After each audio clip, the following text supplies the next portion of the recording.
9월 15일 저희들에게 주시는 하나님 말씀 열왕기상 13장 1절로 10절까지 말씀입니다. 보라, 그때에 하나님의 사람이 여호와의 말씀으로 말미암아 유다에서부터 베델에 이르니 마침 여로보암이 제단 곁에 서서 분향하는지라. 하나님의 사람이 제단을 향하여 여호와의 말씀으로 외쳐 이르되, 제단아 제단아, 여호와께서 이와 같이 말씀하시기를, 다윗의 집에 요시야라 이름하는 아들을 낳으리니 그가 내 위에 분향하는 산당 제사장을 내 위에서 제물로 바칠 것이요 또 사람의 뼈를 내 위에서 사르리라 하셨느니라 하고, 그날에 그가 징조를 들어 이르되, 이는 여호와께서 말씀하신 징조라. 제단이 갈라지며 그 위에 있는 재가 쏟아지리라 하매, 여로보암 왕이 하나님의 사람이 베델에 있는 제단을 향하여 외쳐 말함을 들을 때에 제단에서 손을 펴며 그를 잡으라 하더라. 그를 향하여 편 손이 말라 다시 거두지 못하며 하나님의 사람이 여호와의 말씀으로 보인 징조대로 제단이 갈라지며 재가 제단에서 쏟아진지라. 왕이 하나님의 사람에게 말하여 이르되, 청하건대 너는 나를 위하여 내 하나님 여호와께 은혜를 구하여 내 손이 다시 성하게 기도하라. 하나님의 사람이 여호와께 은혜를 구하니 왕의 손이 다시 성하여 전과 같이 되니라. 왕이 하나님의 사람에게 이르되, 나와 함께 집에 가서 쉬라. 내가 네게 예물을 주리라. 하나님의 사람이 왕께 대답하되, 왕께서 왕의 집 절반을 내게 준다 할지라도 나는 왕과 함께 들어가지도 아니하고 이곳에서는 떡도 먹지 아니하고 물도 마시지 아니하리니, 이는 곧 여호와의 말씀이 내게 명령하여 이르시기를, 떡도 먹지 말며 물도 마시지 말고 왔던 길로 되돌아가지 말라 하셨음이니이다 하고, 이에 다른 길로 가고 자기가 베델에 오던 길로 되돌아가지도 아니하니라. 아멘. 결국 순종이 정답입니다 라는 제목으로 오늘 아침 말씀 전합니다. 하나님이 태초에 천지를 창조하시고 하나님이 보시기에 심히 좋았던 아담을 통해서 많은 후손들이 태어나게 하셨습니다. 그리고 수천 년 동안의 하나님의 역사가 흘러가는 가운데 각 시대마다 각 사람에게 하나님이 동일하게 요구하셨던 것은 바로 순종하는 것이었습니다. 믿음의 조상 아브라함에게도 사랑하는 아들 독자를 제물로 바치라는 명령에 순종하기를 원하셨습니다. 위대한 지도자 모세에게도 너는 바로 왕을 두려워하지 말고 내 명령에 순종해서 가서 심판의 메시지를 전하라고 하십니다. 또 여호수아에게는 여리고성을 공격할 것이 아니라 내 명령에 순종하면서 그 성 주위를 돌기만 하라고 하십니다. 이와 같은 하나님의 순종에 대한 모든 요구는 인간의 이성과 상식으로는 잘 이해가 되지 않습니다. 그러나 순종의 결과는 아무도 예상하지 못했던 놀라운 결과로 이어지기 때문에 결국 순종하는 것은 분명 하나님의 일하심을 경험할 수 있는 통로임에 틀림없습니다. 오늘 본문은 이스라엘이 남유다와 북이스라엘로 분열되고 나서 이 북이스라엘의 여로보암에게 심판의 메시지가 전해지는 부분을 기록하고 있습니다. 그리고 이 과정에서 여로보암에게 심판의 메시지를 전했던 이름을 알 수 없는 하나님의 사람이 등장합니다.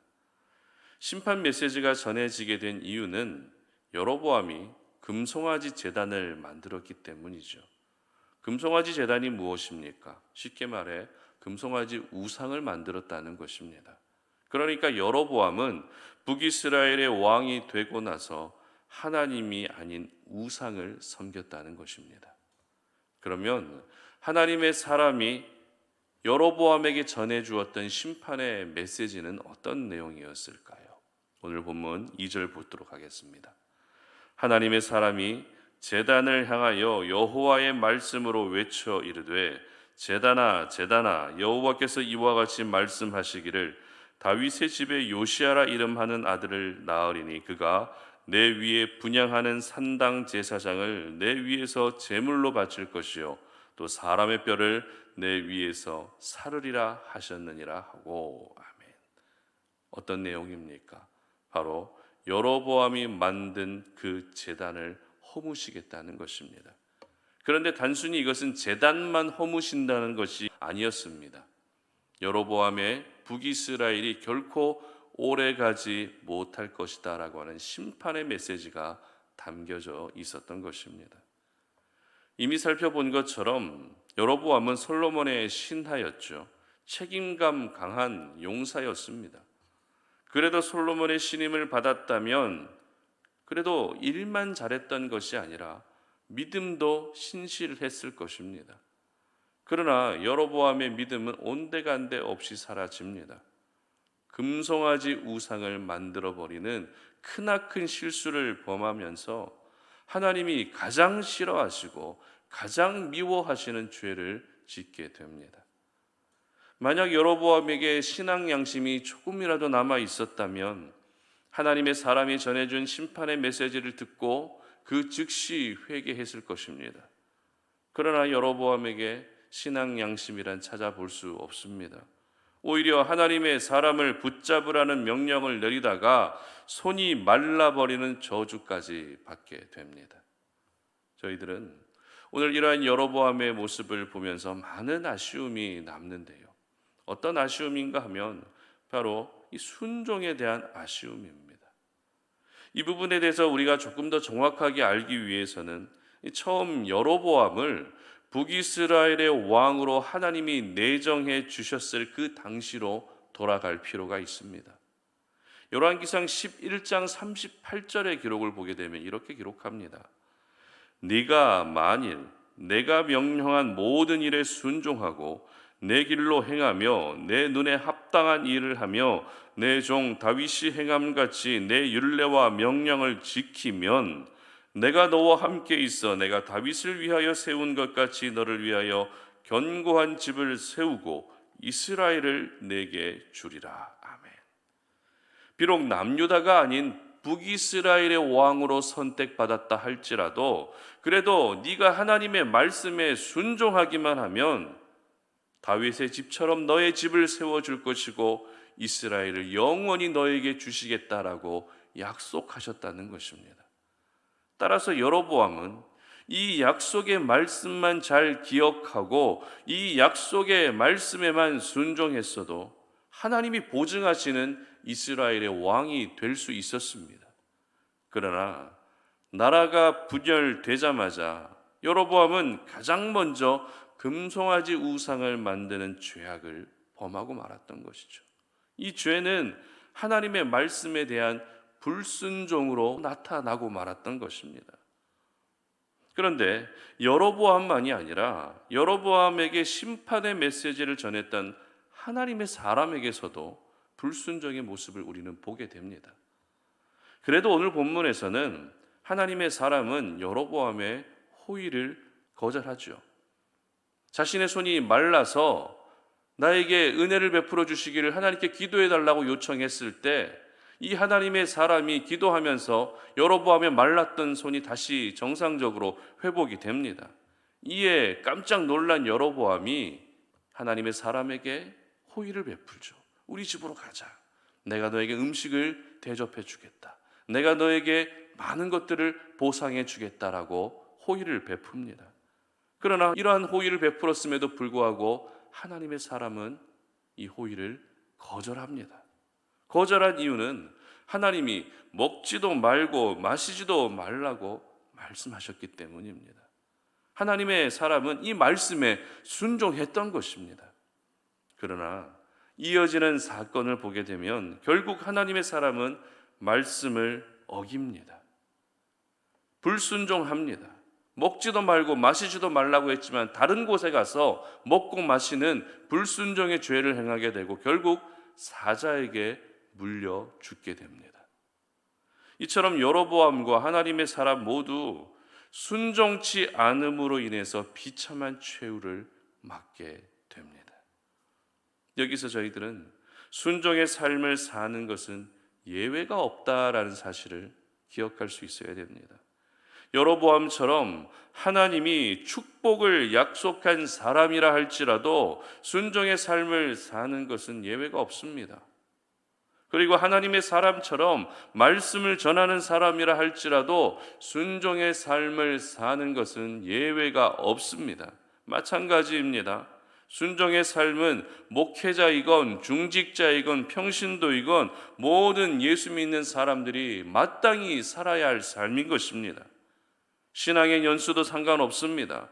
교회의 어떤 기여도도 상관없습니다. 모든 하나님의 사람들은 오늘도 반드시 순종의 삶을 살아야 하는 것입니다. 그렇다면 하나님이 오늘도 여러분에게 요구하시는 순종은 어떤 순종일까요? 어렵긴 하지만 그럼에도 내가 살아내야 할 순종은 어떤 순종입니까? 하나님이 우리에게 원하시는 순종은 언제나 나에게 가장 부담이 되는 부분일 가능성이 큽니다. 그것이 헌신에 대한 부분일 수도 있습니다. 아니면 인내하고 참는 것이 될 수도 있고요. 아니면 물질에 대한 부분일 수도 있습니다. 결국 나에게 가장 부담되는 그 부분에 대한 순종을 요구하시는 이유는 그것을 순종했을 때 그 순종에 대한 보상과 은혜가 반드시 주어지기 때문입니다. 힘들게 순종했기 때문에 그 순종을 하나님이 굉장히 중요하게 여기고 소중하게 여기신다는 것입니다. 저희들은 가끔 왜 하나님이 나에게 은혜를 베풀어 주지 않는지, 왜 나에게는 힘든 일만 계속되는지 서운해할 때가 있습니다. 그런데 그 전에 먼저 하나님이 나에게 요구하시는 순종의 삶을 살아내는 것이 더 중요합니다. 순종의 삶을 먼저 살고 나서 은혜를 기대하는 것이 순서입니다. 하지만 저희들은 어떻게 합니까? 은혜를 허락해 주시면 순종하겠습니다라고 다짐하죠. 순서가 바뀌었습니다. 이것은 결코 하나님의 방식이 아닙니다. 하나님은 먼저 순종의 여부를 보시며 우리에게 은혜를 베풀어 주시는 것입니다. 그래서 아브라함에게도 먼저 순종을 요구하셨고 모세와 여호수아와 다윗과 솔로몬에게도 먼저 순종을 요구하셨던 것입니다. 그리고 오늘 본문에 여로보암과 하나님의 사람에게도 동일하게 먼저 순종을 요구하셨던 것입니다. 신명기 28장을 보게 되면 모세는 순종해서 받을 복과 불순종해서 받게 될 저주에 대해서 굉장히 상세하게 기록합니다. 신명기 28장은 모세가 죽기 전에 백성들에게 했던 고별 설교와 이어지는 내용입니다. 무슨 말입니까? 순종과 불순종에 대한 결과는 반드시 있다는 것입니다. 그리고 순종과 불순종으로 우리의 인생이 결정된다는 것입니다. 그렇습니다. 결국 순종이 정답입니다. 순종이 먼저입니다. 그러므로 오늘 이 시간이 내가 지금 하나님 앞에 가장 순종되지 않는 부분이 어떤 부분인지를 먼저 돌아볼 수 있었으면 좋겠습니다. 그리고 다시 한번 순종의 삶을 기도하며 결단할 수 있었으면 좋겠습니다. 그래서 순종했을 때 주어지는 은혜를 경험하시고 순종을 통해 일하시는 하나님의 일하심을 또 함께 경험할 수 있었으면 좋겠습니다. 그리고 더 나아가서 내 인생 사전에 불순종이라는 단어는 모두 삭제할 수 있었으면 좋겠습니다. 우리 송탄오리의 모든 가족들은 약속을 받았어도 약속의 주인공이 되지 못했던 여로보암의 인생이 되지 마시고 잠시 쓰임 받았지만 불순종으로 허무하게 죽었던 하나님의 사람의 인생도 되지 않으셨으면 좋겠습니다. 여러분 모두는 순종을 통해서 하나님이 여러분과 끝까지 함께 해주시는 그런 귀한 은혜를 경험하시기를 주님의 이름으로 축복합니다. 함께 기도합니다. 하나님 아버지 감사합니다. 오늘 우리가 이 아침에 주님 앞에 나왔습니다. 기도하며 오늘 이 하루를 시작합니다. 그리고 하나님이 주신 그 생명의 말씀을 우리의 마음판에 깊이 새기며 그 말씀에 의지하여 오늘 하루를 시작합니다. 하나님, 오늘도 우리에게 하나님이 원하시는 것은 역시 순종하는 것입니다. 이 땅 가운데 살아가면서 여러 가지 힘든 일들도 있고 내 뜻대로 잘 풀리지 않는 상황도 펼쳐지지만 그럼에도 불구하고 하나님의 말씀에 먼저 순종하는 것을 우리에게 원하십니다. 그러므로 내 자존심도 내려놓을 수 있게 하시고 내 생각도 내려놓을 수 있게 하여 주시어서 순종을 통해 일하시는 하나님의 큰 은혜를 경험할 수 있도록 도와주시옵소서. 감사드리며 예수님의 이름으로 기도드립니다. 아멘.